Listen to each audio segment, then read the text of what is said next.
Продвигаясь по трассе Кушка-Мары, мы на обочине дороги в стороне, да, увидели памятник.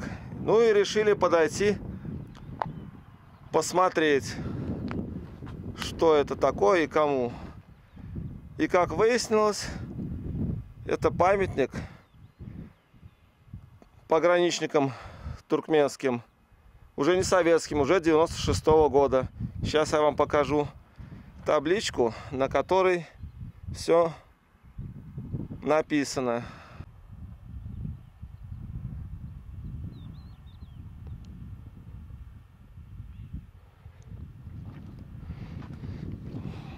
Здесь две таблички, одна на туркменском языке, одна на русском. Вот можете сами спокойно все прочитать.